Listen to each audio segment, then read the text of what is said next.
The world today looks a lot different than it did back in 2008. For one, technology has come quite a long way. Back then, Instagram and FaceTime didn't even exist yet, and well, this is what my iPod looked like. Here's a look at the world OJ Simpson lived in before he was sentenced to prison 9 years ago. Count 1, conspiracy to commit a crime. Guilty. On December 5th, 2008, OJ Simpson said goodbye to his life as a free man. Count 2, conspiracy to commit kidnapping. Guilty.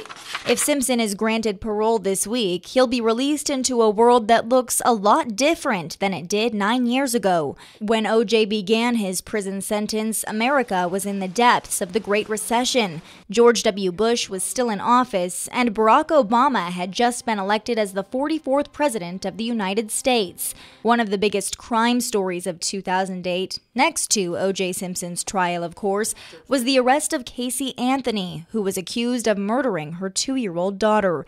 And here's what entertainment looked like nearly a decade ago. 30 Rock and Mad Men won Emmys in 2008 for Outstanding TV Series. No Country for Old Men took home the Oscar for Best Picture. And the Grammy for Best Song that year went to Amy Winehouse for Rehab. In the sports world, the New York Giants were the 2008 Super Bowl champions, and Michael Phelps had just broken the world record for most gold medals won in a single Olympic Games, taking home 8 from Beijing. The second generation of the iPhone was the hottest technology on the market, forever changing the way we use smartphones. And Reno looked a lot different in 2008 as well. Just think about this. The Virginia Street Bridge I'm standing on right now didn't even exist yet. Instead, the original bridge built in 1905 was still standing in its place. Greater Nevada Field, or Aces Ballpark as it was called back then, was still under construction. The Aces wouldn't play their first season there until 2009. Fitzgerald's Casino and Hotel had just closed its doors in downtown Reno in October of 2008. The Whitney Peak would later take over that building 6 years later.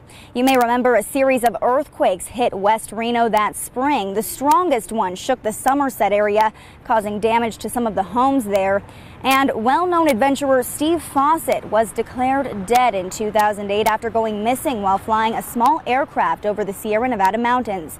Bob Cashell was the mayor of Reno at the time, and Colin Kaepernick was still playing football for the University of Nevada before he became a household name with the 49ers. So if O.J. Simpson is granted parole at his hearing tomorrow, he'll have a lot of changes to get used to in the outside world.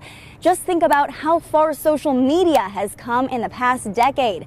We'll see if O.J. Simpson joins the Twitterverse anytime soon. Reporting live in downtown Reno, I'm Olivia DeGennaro. Very interesting look back in time, Olivia.